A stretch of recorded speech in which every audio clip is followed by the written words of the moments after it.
shut down YC. I should be king. Was the fate of the Jacobites who fought to restore the Stuart kingship to England, Scotland, and Ireland. This is where I need my American brothers and sisters to listen carefully. From Jacobite gleanings from state manuscripts, short sketches of Jacobites, the Transportations in 1745 by J. Macbeth Forbes. This is from the Harvard University Library. It doesn't get more historically accurate than this.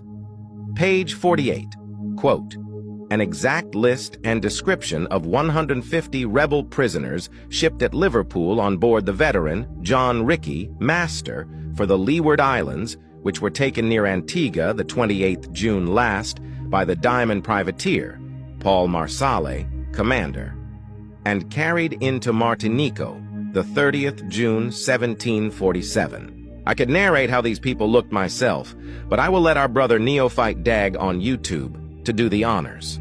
We're going to look at the remarks column. These are all the names of the people that were shipped. I gave you the entire 150 names, and I want you to pay close attention to the remarks column. Douglas Campbell, brown complexion.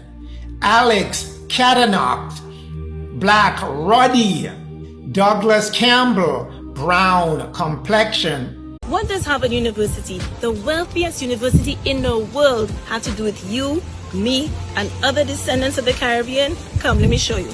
Did you know that Harvard Law School was founded on money through their affiliation with enslavement in the Caribbean? So in many ways, the origins of one of the world's greatest law schools, namely Harvard Law School, is directly to be found in the exploitation of enslaved workers on the sugar plantations of Antigua.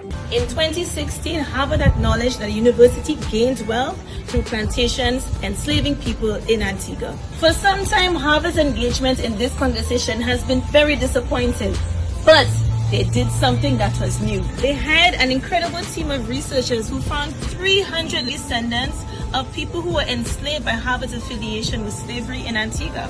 He knew that once he did that, and once a Mexican stood on a car, a burning cop car with a Mexican flag, no one would care whether or not he was a pedophile. That's right. Because he pushes a button in white men that is so inherent in them. Every president, George Bush knew to invade Iraq to make sure he won that presidency. Bill Clinton knew to, I forget who, he did something like that. He did the mass incarceration. He did one more thing after Monica Lewinsky with some war. It was a book about it called Wag the Dog. Oh, Mogadishu. In Africa. In Africa. Right off of Ethiopia. Kind of one cut. And after that, people forgot about Monica Lewinsky. Right. And for you kids out there don't know what that is, they forgot about that. Presidents always know that they can start a war, and then people will forget about what a pervert they are. Yep. And they always do. And now Donald Trump, he's accused of being a pedophile from someone who knows, someone who has this records, who has the videos.